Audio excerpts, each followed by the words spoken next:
And with this peace deal, every province required will return to our Chinese puppet. Click done.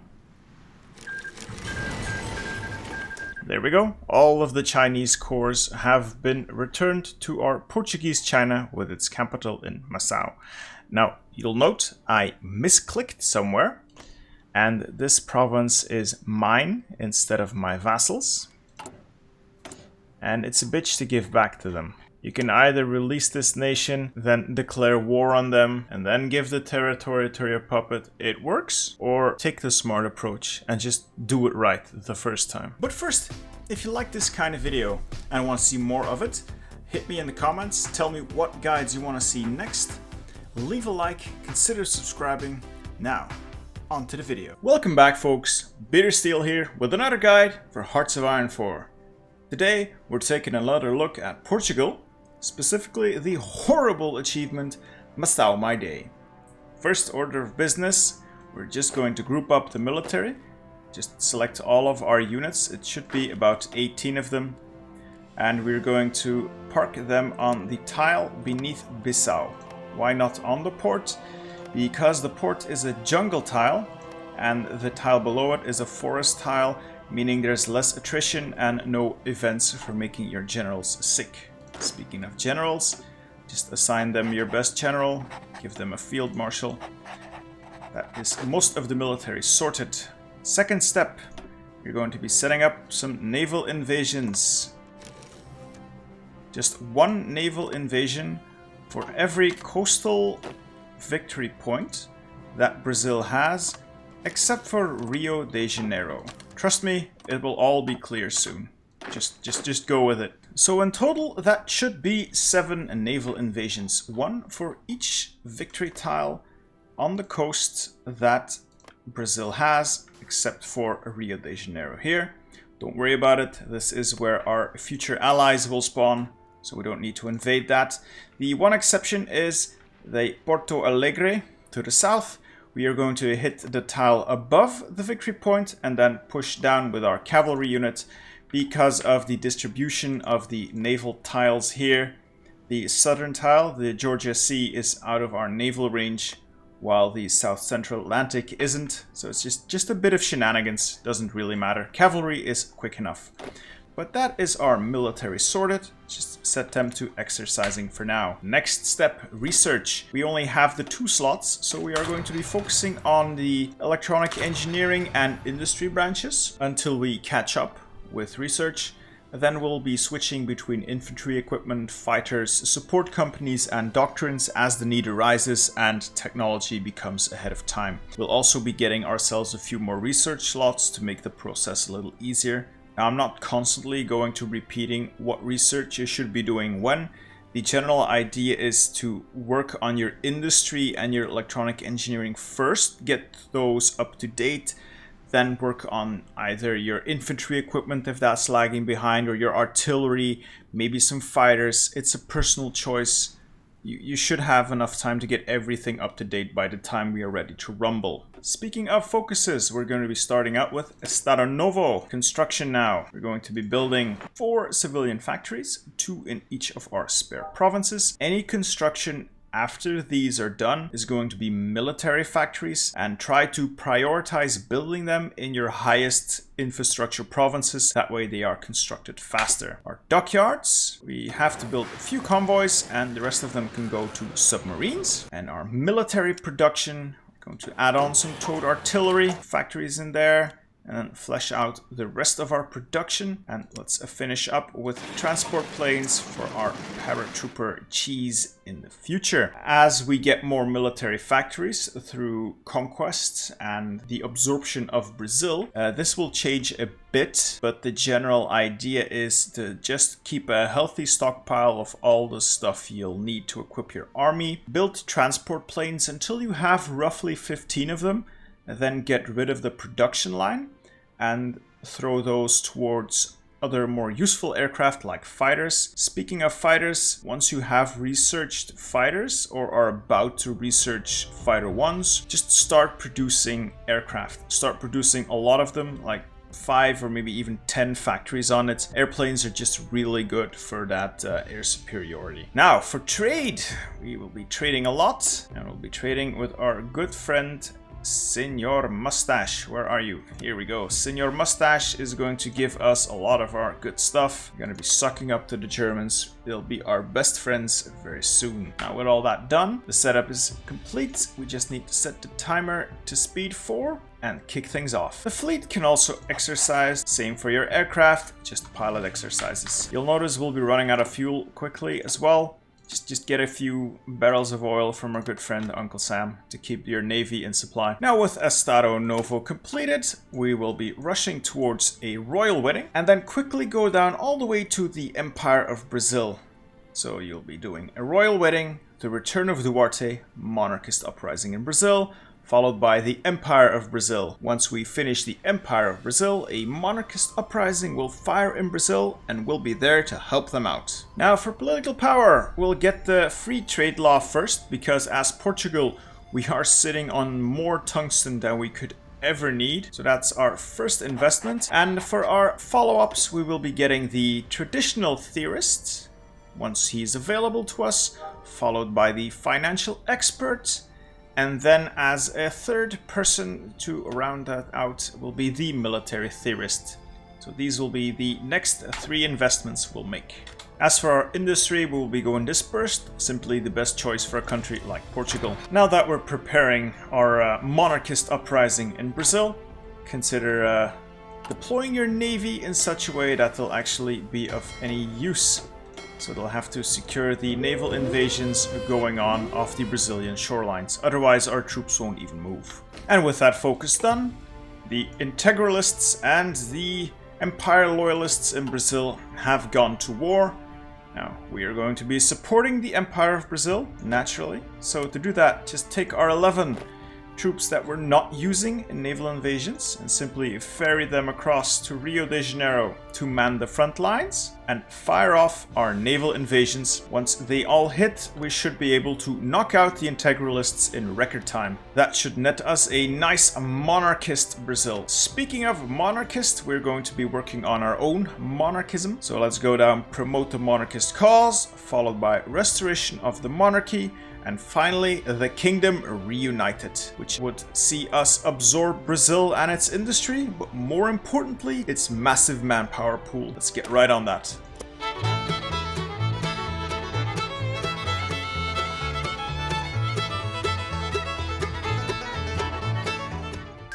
And in just a few short days, we have helped the Empire of Brazil re-establish itself. Now with Brazil in the bag, we will be focusing on building our industry and military. So for focuses, we are first going to be annexing Brazil through the Kingdom Reunited. Now, somewhere in the mid-1937, you will start getting pop-ups for provisional governments. You can deny all of them, really, especially the African ones. They are not ready yet, we want that manpower. But the provisional government of China, they have our blessing because we need them for the achievement. And with our third investment, the military theorist, so we can get some military experience to alter our templates. Speaking of military experience, our next 100 political power is going to be invested in Japan. So when Japan kicks off its war with China, improve your relations with them, and as soon as they'll allow, send an attaché for some free experience that will help tremendously in getting our doctrines up to speed, as well as changing out our templates. There we go. Brazil accepts the unification. With Brazil in the bag, it's time we focus on building up our industry and our military. Now, as for focuses from this point on until about the war with the Allies, we will be working on the industry and army reorganization branches. The best order to do these in is to start with the public works, follow up with Instituto Superior Técnico, OGME, Portuguese artillery, then the other research slot from the military research facilities, then we'll be heading into OGMA, light aircraft focus, army reorganization and metropolitan army, and finally standardization. This path will get us a nice ramp up of military industry and some good research bonuses, research slots, and we won't risk having to go to war with an army that's still in a sad state. Production-wise, we're going to keep pumping out towed artillery, infantry equipment, and support equipment, and we can start adding some fighters into the mix as well. These will prove very valuable in the future. We'll also be reorganizing our military somewhat, dividing them into 2 armies. One army will be comprised of all of the infantry, while we will put the cavalry in a separate army. We'll be using the cavalry mostly to be pushing into gaps or overrunning withdrawing divisions. Now in future we will be working towards filling out our infantry army with a standard 7-2 template. To that end, we will be getting us some more army experience, as I explained through the trick with Japan. We'll be filling up a second army of 24 divisions with cavalry. We'll be altering their template as well, so it's 10 width and has at least decent.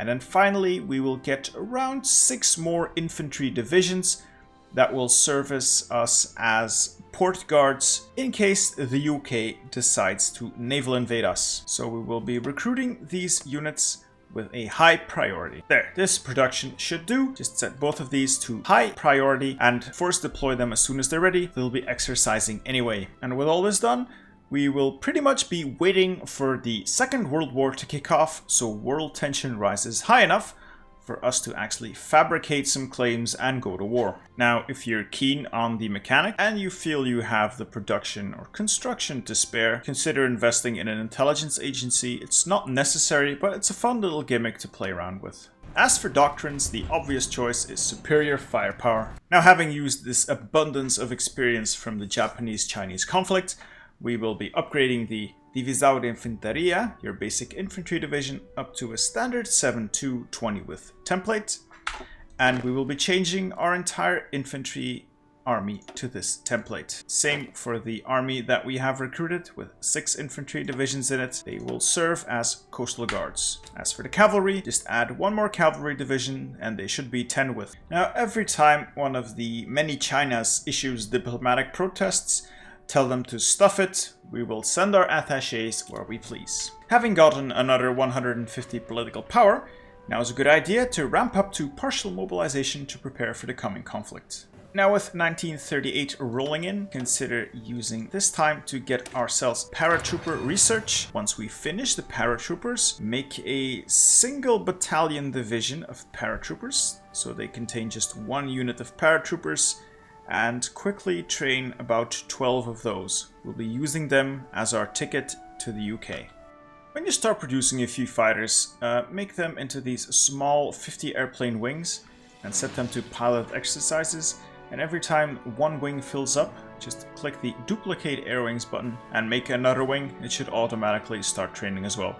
And from now on, we'll be using the rest of our political power to get our army up to speed. We'll start out with the army logistics expert, followed by the infantry expert, artillery expert, and then the army offense expert. I also like to add on cavalry recon to my templates, and then in the future upgrading them to motorized, as I have some. Recon is really great for making your generals pick the right tactics in every battle. So with our paratroopers research, let's deploy a few of them, pick their default template, just remove these 2 units, so it's the smallest unit you can possibly have, train up roughly 12. 12 should be enough. Force deploy these as soon as they're ready. With that final step, what we have to do now is wait for World War II to fire while we go through our focus trees and adjust our production and construction to fit our needs, and once world tension reaches 50%, we can justify on the Allies. A few moments later. While you're building up for going to war with the Allies, consider moving a few of your troops over to the Brazilian part of your empire. 6 should be enough to hold, or at least slow down any enemy advances towards you from the Allied colonies in South America. Having fleshed out our military advisors, we can save up our next political power investment for war economy once we declare war on one of the allies. So for now, just hoard some political power until you're at war. With all of our relevant industrial focuses done, as well as the more important army focuses, We have two options here. We either take colonial assimilation and colonial army to get ourselves a bit of extra manpower, or we go for the industrial modernization and the new industry for some boosts to our economy. These are personal choices. So considering I am sitting on quite a heap of manpower without having really gone up a mobilization law, I'll simply go for the industry here. Another good political power investment is to get the light aircraft designer to make our next version of the fighter just that little bit better. And with war looming, organize your fleet in a few task forces so we have enough separate fleets to cover our troops moving across the ocean across about 3 sea zones. So that should be the Iberian coast, the Bay of Biscay, and the English Channel. Those should be enough. One eternity later. And with that, we have hit 50% world tension. It's time to justify a war goal on one of the allies and get ready to join in on the fun. Now, France or the UK doesn't really matter. Either will do, but consider justifying for one of their Chinese provinces, making it a little cheaper to take in the peace deal. They are our primary reason for going to war after all. Later. There we go. We have finished the justification for conquering our French provinces. We're gonna declare war, join the Axis, and get busy. First thing we do is go to France, declare war. Second thing we do is go to our subjects and call them into the war as well, so we can give them territory at the conference table. They'll quickly be overrun, but they are irrelevant in the grand scheme of things. Now we let some time pass, and Germany should be willing to let us into their faction. There we go, we ask to join their faction, and we are in the Axis with our access to the Axis guaranteed. We'll quickly move our troops over to France, maybe get a bit of action in there, some more participation along the way, but more importantly, we now have ability to use their airports and their ports. And don't forget to go up to the war economy. Now, your economy is going to be a bit in shambles as the UK will start intercepting your convoys, so shipments of supplies may be hard to come by for a while.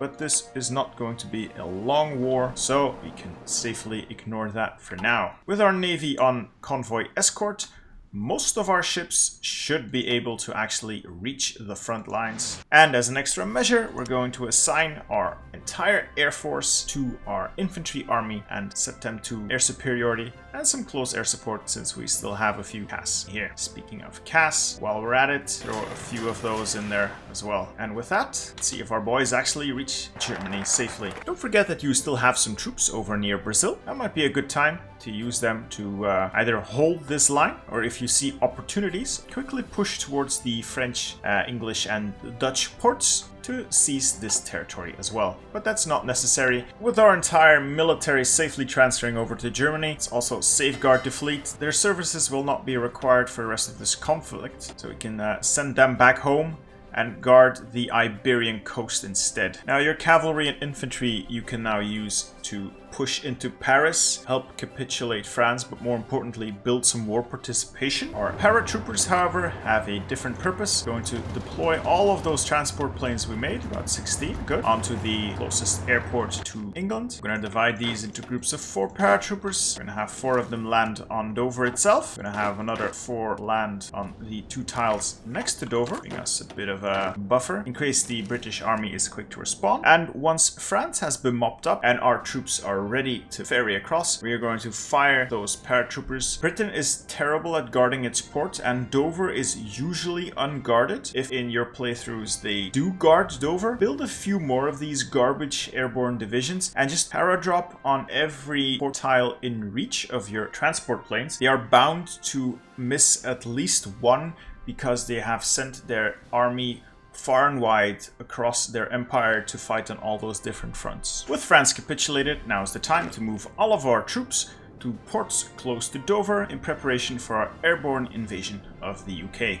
As you can see, paradropping Dover without any problems whatsoever, so we'll immediately follow up with our entire military making the crossing as fast as we can. With our army landing, we'll make an aggressive push towards the line here between Liverpool and Hull once we reach this and take all of southern England, or well, England and Wales, the UK should be more inclined to capitulate. Now, with the main forces having landed and in position, it's time to set off these battle plans. Some micromanagement might be required if in your game the UK has a lot of troops in their home islands for some reason, but usually once your actual army lands, it's GG for the UK. As you can see, England barely has any troops on the home islands and our army is just walking to the Liverpool Hull line. There we go. With the United Kingdom knocked out, we can take all their stuff.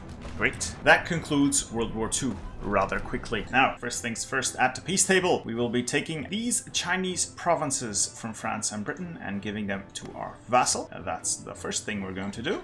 And now we have enough to satellite the British Raj, and our turn here. You can still take some of this land up here. And anything else you can take is pretty much gravy on top of, well, things. Doesn't really matter now. The most important thing, really, is to take the Chinese provinces as they're required for the achievement and try to put as much effort as you can into getting the British Raj. It will give you another avenue into China and a very large manpower pool to draw on. And with that peace deal done, it's time to reorganize our military. Let's get all the boys to Macau, get our cavalry in position as well. They're going to be helpful in pushing out. We can take these airborne divisions and change them into actual infantry units. We should have the equipment and send them to the holdings as well. Now, anything we left behind in Brazil, we can convert into infantry divisions as well and send them over right away. And we're going to be justifying on our Chinese targets. Target Guangxi and China itself. Now, with all that sorted, we will be moving our entire military to our Chinese holdings. Let's also get some troops on the border with Xinjiang and Yunnan in the British Raj. And once our war goals are in, we will go to war with China and its warlords. We will quickly defeat them with Japan's help.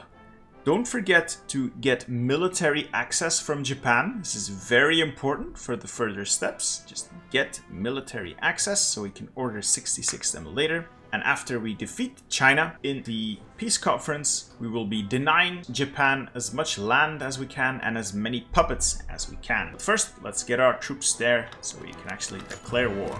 One eternity later. And with our war goal expiring May the 15th, let's just declare war now on China itself, and they should pull in the other warlords. Don't forget to pull in your Chinese puppet here as well, asking Japan for military access. Very important for future steps. And now, sadly, because we have so many troops on Guangxi's borders, they have decided not to join this war. So we are justifying on them manually, which will take another 60 days, unfortunately. Now, as for focuses, it doesn't really matter which path you choose from this point on, so it's entirely up to you. Every time you get these join war requests, keep denying them. You want as little interference from the other Axis powers as possible, otherwise they might end up taking stuff in the peace deal. We really don't want that. And with our justification on Guangxi complete, we can finally get ourselves involved in this war. So we're going to declare war and just get our Chinese vassal involved. And that's it. And now we shred some Chinese. As you can see, the Chinese military is no match for our well-trained and well-designed European divisions. This war is a walk in the park.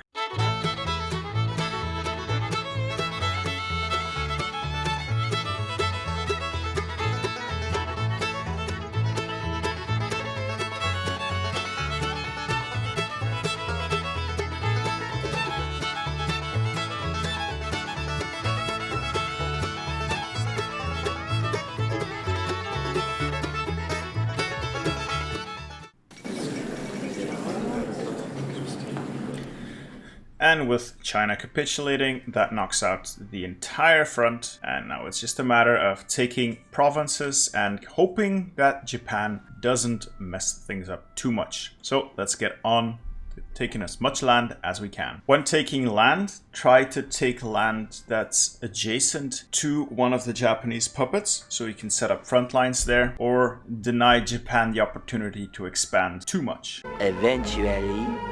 Now, with the peace deal concluded, you can see that China is a giant mess. Doesn't matter.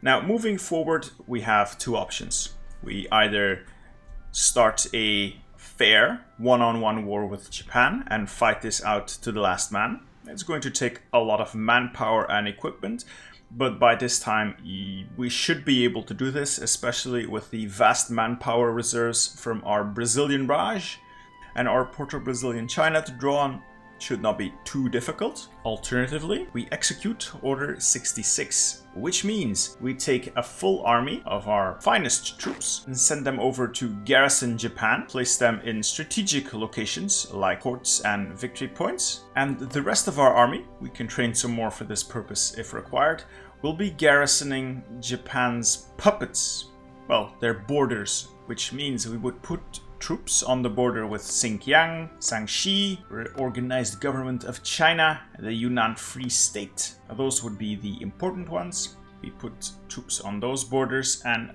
push in hard the moment war is declared. We just have to take the one province. And from that point on, we will just have to delay Japan's troops on mainland China. Now, if we were to declare war on Japan straight up, or on one of their puppets straight up, all of our troops would be tossed out of Japan. We don't want that.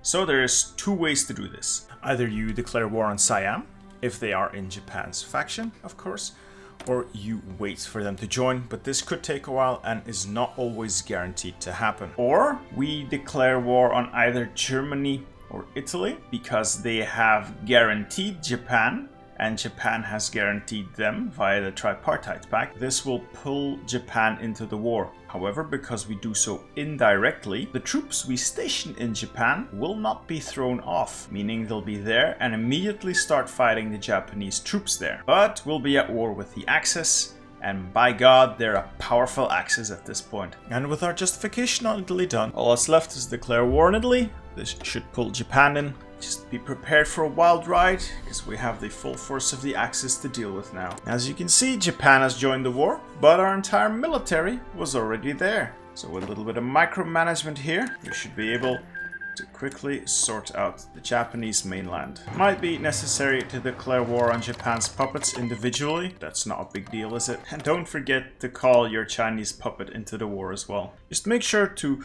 not capitulate Japan too quickly. We want to be engaged with each one of its vassal states so as to draw them into the peace deal. 20 minutes later. Now with Japan knocked out, we have ourselves a little peace conference. Ideally, the US will not have too much war participation. Now, as you can see in my game, they have about 400 because I was a bit slow on the draw and allowed them to get too much war participation through their campaign in Southeast Asia. You can alleviate this in your game by being quicker on declaring war on one of the Axis powers and getting the cheesy mechanics done that way. That way the US will not be involved almost at all. Now, if you do find them with a significant amount of war score, start out by taking all of the Chinese puppet states that belonged to Japan, so the US doesn't liberate any of them, and then take coastal territory. Now, when taking land, give all of it to your vassal. Make sure your Porto-Brazilian or your Portuguese China is involved in this war. Otherwise, it's very difficult to get them the territory. So, on to the peace conference.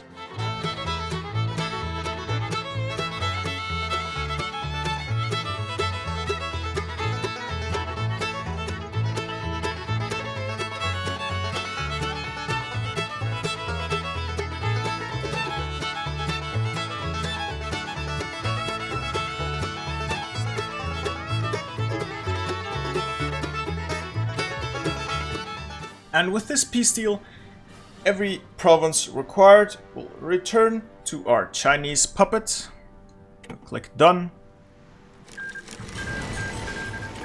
There we go. All of the Chinese cores have been returned to our Portuguese China with its capital in Macau.